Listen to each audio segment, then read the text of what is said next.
श्री शिवाय नमस्तुभ्यम। 12 नवंबर 2025। हाँ, आपको पता ही है 12 नवंबर को है काल भैरव अष्टमी, जिसे सर्वश्रेष्ठ तिथि के रूप में जाना जाता है। तो आइए जानते हैं काल भैरव की अष्टमी के दिन आपको कौन कौन से उपाय कर लेने हैं। बुधवार की अष्टमी भी है, तो गुरुजी ने बहुत सारे उपाय बताए हैं जो कि आपको करने चाहिए। इन कार्यों में से एक दो कार्य भी अगर आप कर लेते हैं तो लाभ तो आपको होना है। तो आइए बताते हैं सबसे सरल और सबसे पहला उपाय। काल भैरव बाबा जो कि महाकाल के ही स्वरूप, उनको बहुत प्रिय है इमरती का भोग। उड़द की दाल के बड़े, सरसों के तेल का दीपक उनके निमित्त लगाया जा सकता है। उनका वाहन अर्थात जो कि कुत्ता माना जाता है, जी हाँ, वो भी काला कुत्ता।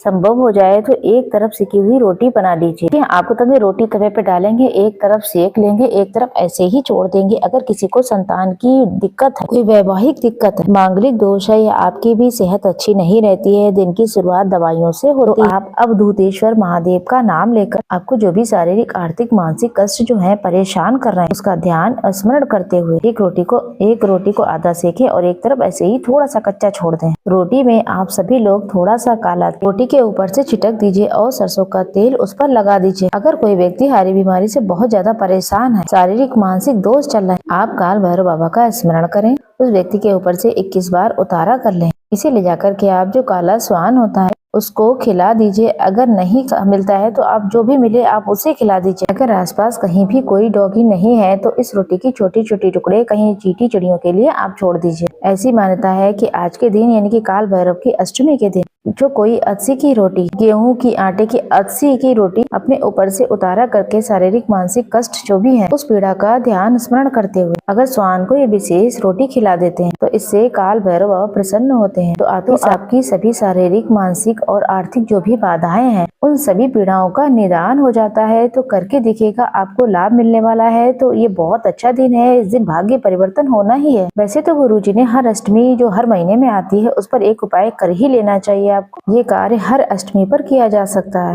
आपके पास अगर लाल चंदन हो जो कि मंगल से संबंधित है, समी का पत्ता जो कि हर स्वरूप में महादेव को प्रिय है, साथ में बेल पत्र भी हो, अगर नहीं है तो शिवलिंग पर चढ़ी हुई ले सकते हैं। बेल पत्र, समी का पत्ता और लाल चंदन आप ले लें। लाल चंदन को बेल पत्र में लगाकर समी पत्र जो है बेल पत्र के ऊपर रख दें। अपने घर के शिवलिंग पे या फिर महादेव के मंदिर में जाकर के समर्पित करके आ जाइए। कहा जाता है जो भी अष्टमी के दिन लाल चंदन चढ़ा करके बेलपत्र और उस पर समी पत्र रख करके शिवलिंग पर आ जाता है तो उसका भाग्य उदय हो जाता है। शारीरिक आर्थिक मानसिक जो भी कष्ट है सबसे मुक्ति मिलती है। करके देखिएगा, ये सबसे श्रेष्ठ अष्टमी है। ये आपका भाग्य बदलने के लिए है। चाहे तो आप पहला वाला उपाय करें, चाहे दूसरा करें, इच्छा आपकी है। दोनों उपाय भी आप एक साथ कर सकते हैं। अब हम जानेंगे तीसरे उपाय के बारे में जो कि बुधवार की अष्टमी है। गुरुजी कहते हैं ये उपाय तो सभी को कर लेना चाहिए। जल्द उठें, सूर्य भगवान को जल चढ़ाएं, तुलसी माता को जल चढ़ाएं, दीपक प्रज्वलित करें। आप सभी को गणेश भगवान के पास दुर्वा अर्पित करें। इस दिन आप सभी लोग दुर्गा चालीसा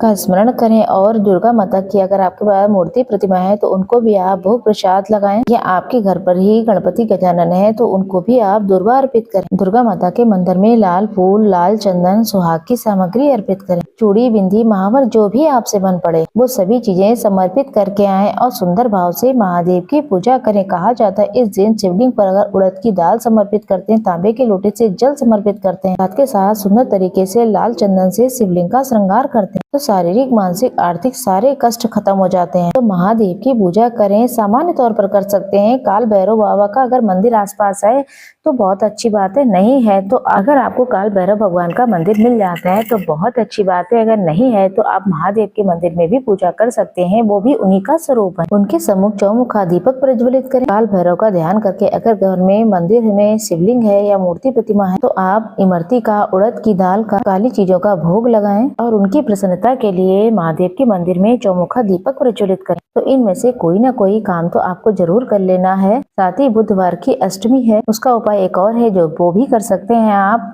आपके बच्चे हैं या बड़े हैं जो कोई भी रोग दोष से परेशान हो रहा है तो आप कोशिश करिए उनकी खुशहाली के बच्चों और परिवार की खुशहाली के लिए, जीवन में सार्थकता के लिए, तो एक कटोरी ले लें, उसमें हरे मूंग, साबुत मूंग जो आती है उस कटोरी को उसमें भर लें। आप हरा मूंग ले लें, जो साबुत वाला मूंग आता है, वो एक कटोरी मूंग की दाल ले लें। उसमें गुड़ का टुकड़ा, 5 बेलपत्र आपको रखनी है। बेलपत्र नहीं मिलती है तो शिवलिंग पे चढ़ी हुई पुरानी बेलपत्र ले सकते हैं। जो व्यक्ति परेशान है, कटोरी में गुड़ का टुकड़ा, हरा मूंग, बेलपत्र उस व्यक्ति के ऊपर से 21 बार उतारा कर दें। अपने दाहिने हाथ में रख के किसी भी गणपति गजानन के मंदिर में जाकर के, भले ही महादेव के शिवलिंग के पास तो गणेश भगवान की मूर्ति प्रतिमा होती ही है, गणेश जी के दाहिने हाथ की तरफ आपको ये कटोरी सहित मूंग की दाल, सभी चीजें यहाँ पर रख दें और अपनी प्रार्थना करें कि मेरे परिवार से सारी कष्ट, दुख, दरिद्रता, पीड़ा, जो भी दिक्कत परेशानी है और सदैव खुशियाँ हमारे परिवार में बनी रहें। ऐसी प्रार्थना करते हुए ये सारी चीजें वहाँ छोड़कर चले आएं। कहा जाता है कि बुधवार की अष्टमी दुर्लभ है, ये बहुत अच्छा सहयोग बन रहा है।